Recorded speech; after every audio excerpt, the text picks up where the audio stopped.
All right, thank you so much for watching, ladies and gentlemen. Kigenda kujjukirwa nti on the 29th of October, eggwanga lya Tanzania bagenda mu kulonda akalulu ka president agenda obafuga for the next 5 years.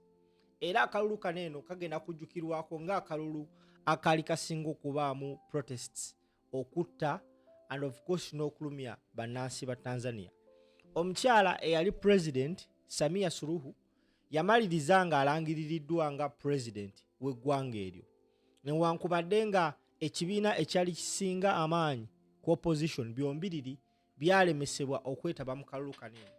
Akalulu kano tekagenda bulungi olw'ensonga nti bannansi ba Tanzania bakeera kwekalakaasa ku lunaku lw'okulonda kwennyini. Ekitegeeza nti Abatanzania abasinga kwolwo olunaku tebaalonda. Akakiiko k'ebyokulonda mu Tanzania kaamala ne kalangirira Samia Suluhu nti awangudde with 97%. Now, Abatanzania bangi nnyo after nga bamaze omulangirira baakwatibwa era bangi ku bannaabwe bakyali mu makomera. Oluvannyuma lwa documentary ya CNN yakolebwa omukulu amanyikibwa nga Larry Madowo okufuluma, kino kyalaga Abatanzania nti bangi ku bannaabwe baafiira mu protests ezaaliwo. Kigambibwa mbu abatamanya ngamba abaali bambadde leeya nga bakaalakaala n'emmundu balabira ku streets z'e Tanzania nga bakuba abantu shoot to kill. After that, Abatanzania abali mu struggle bannakyukakyuka mu Tanzania baateesa nti ennaku z'omwezi nga 9 tugenda kubaawo n'okwekalakaasa protest. Ennaku z'omwezi nga 9 omwezi ogwa December lwe lunaku Tanzania lwe yafuna ameefuga Independence Day ya Tanzania. Era ne bagamba tugenda kukozesa olunaku olwo okulaba nga twekalakaasa nga twegobako omukyala Samia Suluhu. Samia Suluhu ye mukyala asoose okufuga eggwanga lya Tanzania era ng'ava mu kibiina ekimanyikibwa ng'ekya Chama cha Mapinduzi, ekibiina ekifuze eggwanga for almost 40 years. Now, olwaleero ennaku z'omwezi nga 9 nga bwe bagamba nti bagenda kwekalakaasa, bakedde ku streets za Tanzania nga batambula nga bagamba nti tugenda Kujjako Samia Suluhu. Bakedde ku makya okutambula, abamu bava Dar es Salaam nga bagenda Mbeya, abalala bava Arusha bagenda Dodoma. They are trying to converge in the centers to demonstrate and set a message. Okumanya nga this is really serious, ekimu ku byandaze nti bintu byabadde serious, eggwanga lya America erya USA nga likozesa omukutu gwalyo, emikutu gyayo webadde bakommunicatingira n'okusindika personal messages ku bantu baabwe, basindikidde bannansi ba America abawangalira mu Tanzania information yeno. Gy'olengeraawo ye Twitter handle ya US Embassy Tanzania nga baweereza security alert for US citizen. Ennaku 5 emabega babagamba event there are ongoing calls for a nationwide anti-government demonstration on December 9th, which is today. But protests activity could begin as early as December 5th. Recent unrest around Tanzania's October 29th elections resulted into destruction of public, violence against civilians, internet shutdown, and major travel disrupt. Travelers to Tanzania over the next several weeks should be prepared for potential disruption, including the possibility of unrest, nationwide curfew, and internet blackout, cancellation of ferries to Zanzibar, cancellation of international flights, and roadblocks enacted to enforce strict movement control.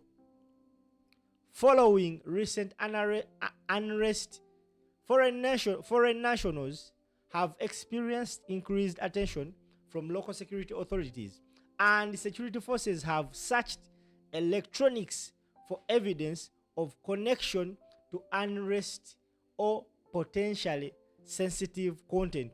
Police have reminded the public that under Tanzania law, the sharing of pictures or videos that may cause panic in a criminal offense. There are reports of security and authorities search electronic device for potentially sensitive content. Eno message yateereddwayo omukutu gwa US nga balabula abantu baabwe abawangaalira mu Tanzania. Era ne babategeeza nti the embassy's ability to assist travelers in danger is further limited during a period of unrest. Action to take in the event of civil unrest: avoid demonstration, avoid crowds, have stores of water, food, medication, fuel, and cash in case of shelter in place requirement. Follow any curfew that are announced. Be mindful of local laws. Confirm your flight via telephone prior to traveling to the airport. Review your personal safety plan. Ekimu kubiraga nti some of the places mu ggwanga erya Tanzania biri under curfew.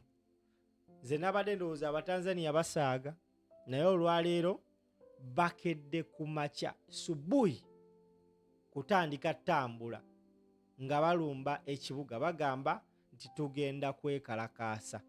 They are like serious. Tewali muzannyo. This is happening. Ekyo kaklipo akakwatibwa very early in the morning. Very early in the morning. So we are waiting how it's going to go. Naye nga so many activists bagamba we have to demonstrate.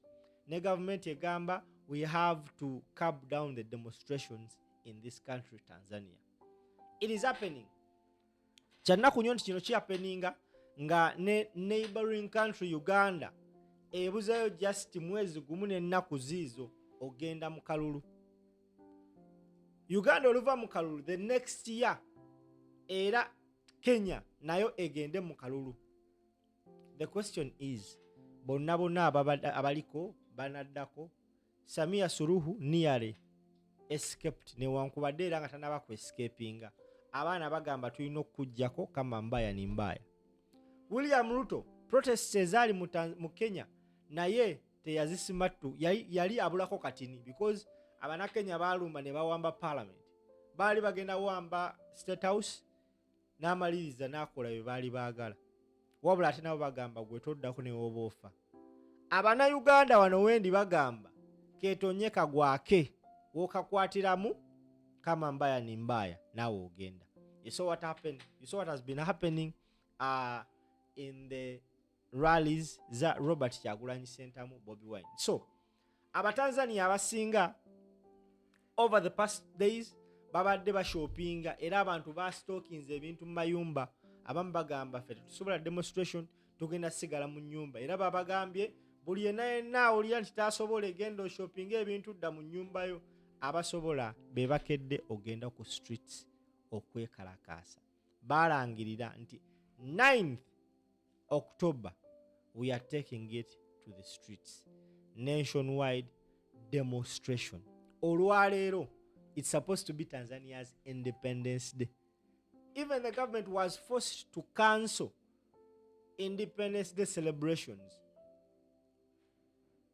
purposely, ndowooza for this, okwewala abantu okukonvaginga mu bungi because wali baali bagenda kuŋŋaana mu mateeka ate bajjeko gavumenti mu ngeri ya rabadaba style.